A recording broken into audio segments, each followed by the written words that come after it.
Après l'envoi en 2024 de 2701 échantillons d'espèces locales, 253 accessions de semences béninoises viennent à nouveau d'être envoyées en Norvège dans le plus grand conservatoire de semences au monde, Svalbard. Effectué le mercredi 14 mai 2025 à travers le laboratoire de génétique, de biotechnologie et de sciences des semences JBAOS de l'université d'Abomey-Calavi, avec le soutien d'une organisation internationale dénommée Crop Trust, cet envoi s'inscrit dans une dynamique de sécurisation des ressources locales. Nous envoyons en Norvège 253 accessions de 4 différentes espèces. Il s'agit du égoussi, du bissap, procès de Guinée, du fonio et enfin le pois d'Angole vers Svalbard. L'exercice que nous faisons aujourd'hui est un exercice qui permet désormais au Bénin de garantir la sécurité de ces semences dans la réserve mondiale. Une opération presque gratuite qui garantit à la partie béninoise le retour sans condition de ces semences une fois le besoin exprimé. Cette réserve mondiale ne nous coûte absolument rien. Cela coûte simplement la prédisposition du pays à envoyer les collections là-bas. Deuxièmement, au moment de catastrophe, au moment de crise, au moment de perturbation, le pays a le libre choix, le libre arbitre de rapatrier l'entièreté de ses ressources.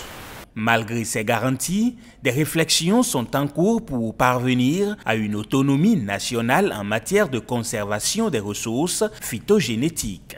Quand nous regardons dans l'histoire de nos populations, nos producteurs ont des méthodes de conservation de ces ressources. Et de génération en génération, ces ressources sont conservées. Donc, nous devons travailler également à l'interne pour que nous soyons à mesure de conserver nos ressources. Mais en attendant, l'initiative de sauvegarder les semences dans une banque mondialement reconnue est saluée par les autorités universitaires et étatiques. Ce que nous faisons aujourd'hui est un acte de mémoire et d'anticipation. Nous préservons le passé pour mieux nourrir l'avenir. Je voudrais, au nom de toute la communauté universitaire, adresser mes vives félicitations à l'équipe de JBAOS, sa constance, son professionnalisme et la qualité du travail.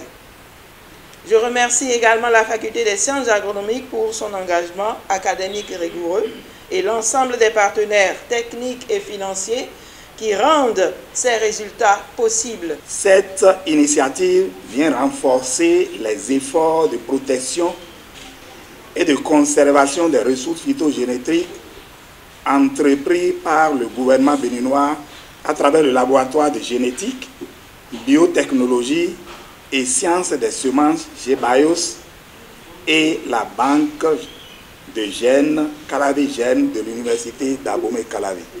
En dehors des 253 accessions de semences envoyées en Norvège, un autre lot de 2918 accessions de 27 différentes espèces sont également envoyées à l'IITA Ibadan au Nigeria pour être conservées.